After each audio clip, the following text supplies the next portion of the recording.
அப்பா நான் வேண்டுதல் கேட்டு அருள் புரிதல் வேண்டும். இங்கு வள்ளலார் இறைவனை அப்பா என்று அழைக்கிறார். அவர் சொல்வது, நான் கேட்கும் இந்த வேண்டுதலை நீ கருணையுடன் ஏற்றுக்கொண்டு அருள் செய்ய வேண்டும். அதாவது இது சாதாரண வேண்டுதல் அல்ல, உலக நலன் வேண்டி செய்யும் பிரார்த்தனை. ஆரியர்கட்கெல்லாம் நான் அன்பு செயல் வேண்டும். அவர் சொல்கிறார், மனிதன் மட்டும் அல்ல, எல்லா உயிர்களுக்கும். மனிதன், மிருகம், பறவை, புழு, தாவரம், அனைத்து உயிர்களுக்கும் நான் அன்பு செய்ய வேண்டும். இதைத்தான் வள்ளலார் ஜீவகாருண்யம் என்று சொன்னார். எப்பாரும் எப்பதமும் எங்கனும் நான் சென்றே எந்தை நினது அருட்புகழை இயம்பியிடல் வேண்டும். அவர் கூறுவது, எந்த நாட்டிலும் எந்த இடத்திலும் எந்த காலத்திலும் நான் சென்றாலும் என் தந்தையான இறைவனின் அருள் மகிமையை எல்லோரிடமும் சொல்ல வேண்டும்.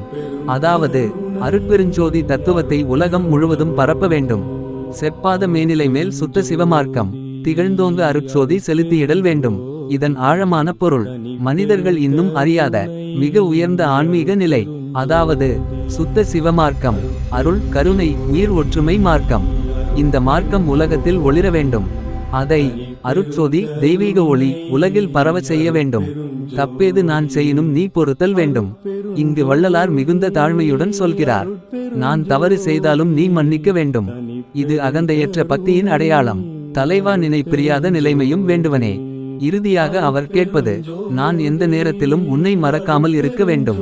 அதாவது மனம், சிந்தனை, உயிர் எல்லாம் இறைவனோடு இணைந்த நிலையில் இருக்க வேண்டும்.